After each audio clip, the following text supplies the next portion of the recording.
Alors, Jérémie chapitre 3, versets 21 à 23 dit: Une voix se fait entendre sur la hauteur. Ce sont les pleurs, les supplications des Israélites. C'est parce qu'ils ont perverti leur voix, parce qu'ils ont oublié l'Éternel leur Dieu. Revenez, enfants rebelles, je guérirai votre tendance à l'infidélité. Nous voici, nous venons vers toi, car c'est toi, l'Éternel notre Dieu. Oui, ce qui se passe sur les collines, les vacarmes qu'on entend sur les montagnes, tout cela n'est que mensonge. Oui, c'est en l'Éternel notre Dieu qu'est le salut d'Israël. Amen. C'est un appel que le Seigneur adresse à son peuple, par son serviteur Jérémie. Il appelle ses enfants à revenir à lui.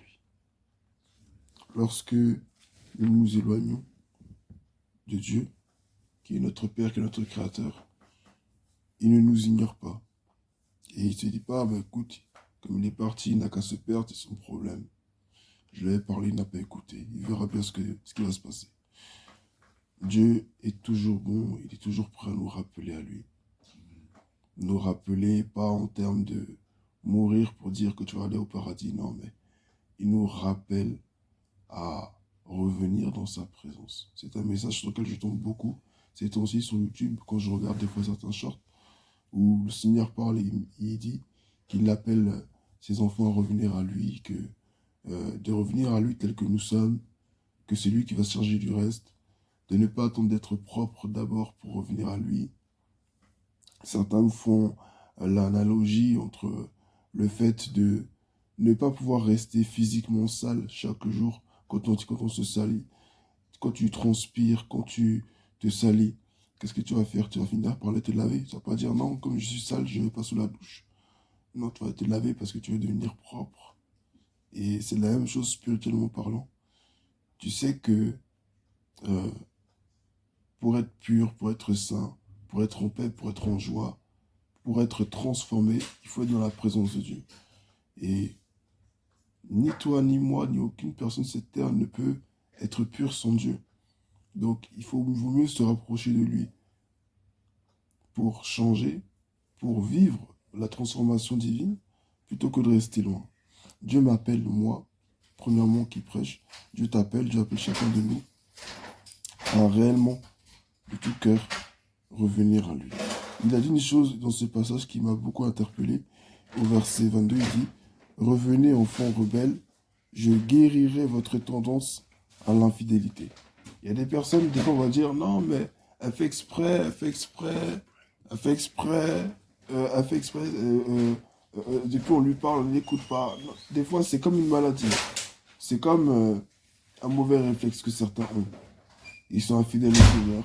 Ils viennent, ils partent, ils viennent, ils partent. Aujourd'hui, il prie, demain, il ne prie plus. Il retombe dans les mêmes travers. Et tu te demandes si la personne a fait exprès. Tu vas te dire, mais non, mais la vie chrétienne, c'est une vie de choix.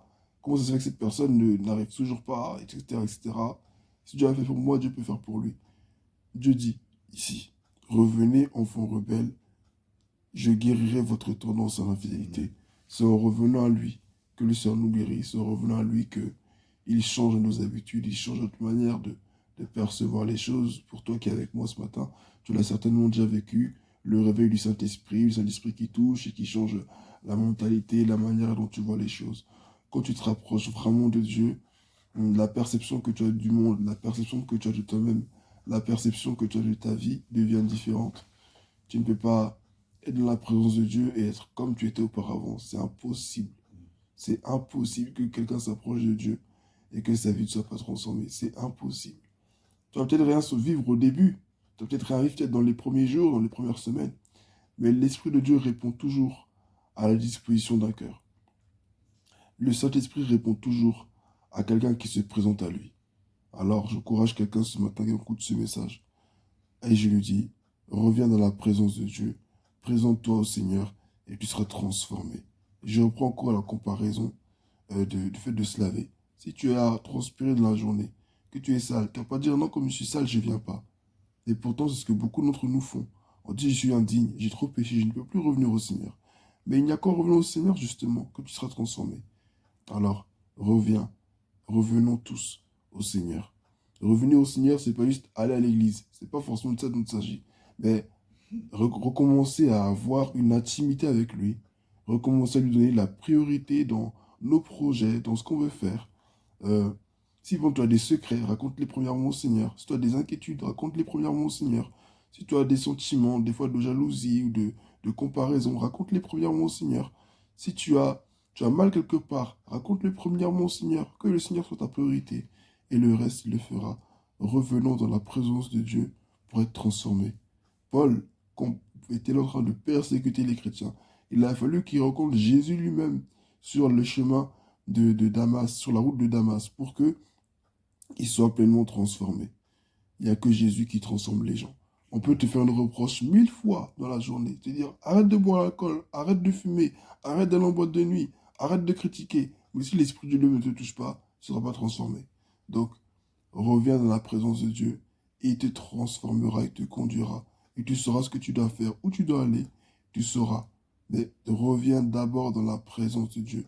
Dieu te veut toi plus que ton ministère. Dieu te veut toi plus que... Parce que beaucoup de personnes pensent que comme elles sont en train de prêcher, ça y est, elles sont arrivées. Non, non. Beaucoup de personnes prêchent et enseignent et occupent un rôle à l'église, mais n'iront pas au ciel parce qu'elles n'ont pas une intimité avec le Seigneur. Dieu t'appelle d'abord à lui d'abord, avant de parler de service ou quoi que ce soit. Dieu t'appelle toi à venir à lui et il fera le reste. Amen. Que ce soit béni.